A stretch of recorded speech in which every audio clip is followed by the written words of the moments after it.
जा रहे हैं। आज कल की वीडियो है, 3 गैर मुस्लिम लड़कों ने मिल करके कॉलेज से बच्ची को बुलाया और उसको मार करके स्कॉर्पियो में ले गया। 3 दिन रेप किया और रेप करने के बाद उसके जिस्म को सरेआम ले करके फेंक दिया। आए दिन ये खबरें आ रही हैं।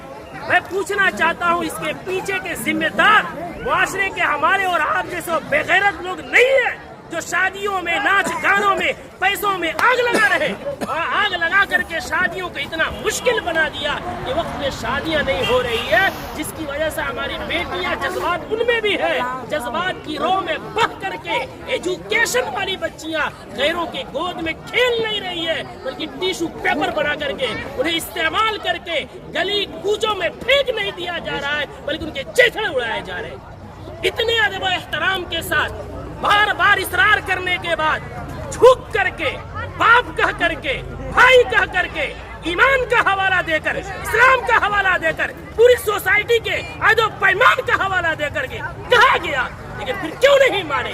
जुर्रत की बात है, हिम्मत की बात है। आखिर वो हिम्मत आई कहां से कि पूरा मुआशरा बाइकाट कर रहा है? आप ना चला रहे हैं, चौक पे नचा रहे हैं, पूरा बस्ती इस गुनाह से बचना चाहता है।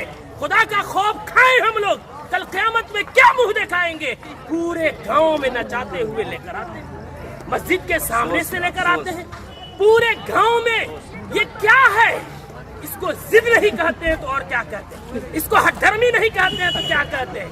कौन है वो मौलवी, कौन है वो आलिम दीन जिसने कुरान और हदीस पढ़ा है और इतनी सख्ती से मना करने के बाद उस मजलिस में, उस शादी में नाच गाना हो और वो निकाह पढ़ाए, उसका कुरान और हदीस इजाजत देता है? मैं तो एहतराम करता हूँ कि इन्होंने पहले ही जो हमसे मोहब्बत और शफकत के साथ इकरार किया है। कौन है ऐसा जो जिस मजलिस में नाच हो रहा हो, जिस स्टेज में वेशियों का धंधा चल रहा हो, जिस स्टेज में खड़ा हो करके बहनों के पाँव में घुंघरू बांधा जा रहा हो, उनके सरों से दुपट्टे खींचे जा रहे हो, जिस निकाह जो इबादत है उस इबादत के अंदर मुआशरे के लंगे और लुफंगे और लवंडे औरतों के पीछे तालियां बजा रहे हो, वो निकाह में किस मौलवी का इल्म इजाजत देगा निकाह पढ़ाने का?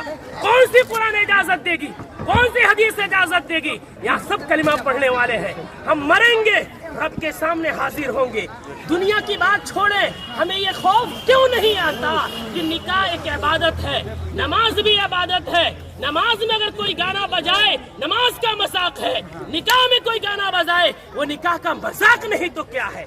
जो मौलवी कुरान की आयत पढ़ेंगे उनका मजाक नहीं तो क्या है? हदीस पढ़ेंगे, उनको पैरों की ठोकरों में रखना नहीं है तो क्या है?